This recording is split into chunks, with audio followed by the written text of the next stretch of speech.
अवकाळी पावसाने तोडचा घास हिरावला, वादळी वायासह गारपीट, शेतकरी चिंतेत.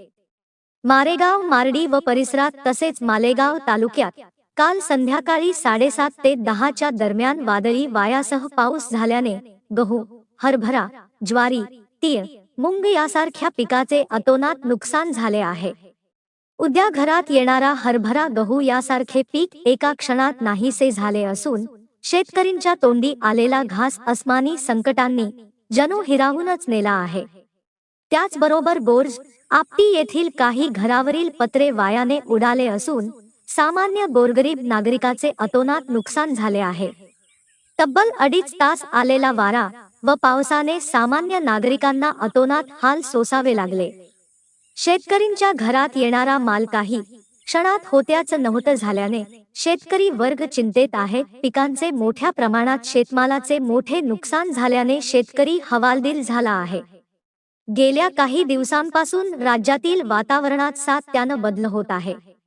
कुठे उन्हाचा कडाका तर कुठे ढगाळ वातावरण दिसत आहे.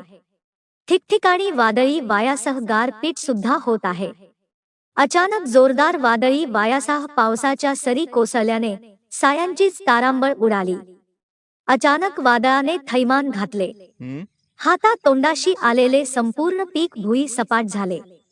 अचानक आलेल्या अस्मानी आपत्तीमुळे शेतकरी भांबावून गेले. त्यांच्या डोळ्यादेखत तयार झालेला शेतमाल हवेत उधळला गेला. पाठोपाठ उभी पिकेही कोलमडून पडली. कष्टाने फुलवलेला शेतमाल वाहून जाताना पाहून त्यांच्या डोळ्यात अश्रू उभे राहिले.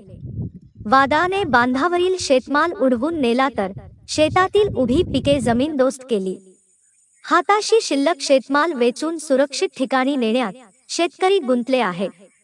दरम्यान परिसरात अद्यापही अभ्राच्छादित वातावरण असल्याने बळीराजा चिंतेत आहे. महसूल विभागाने तातडीने पंचनामे करून नुकसान भरपाई मिळवून द्यावी अशी मागणी केली जात आहे. मारेगाव प्रतिनिधी विजय मत्ते, न्यूज 24, आपकी आवाज.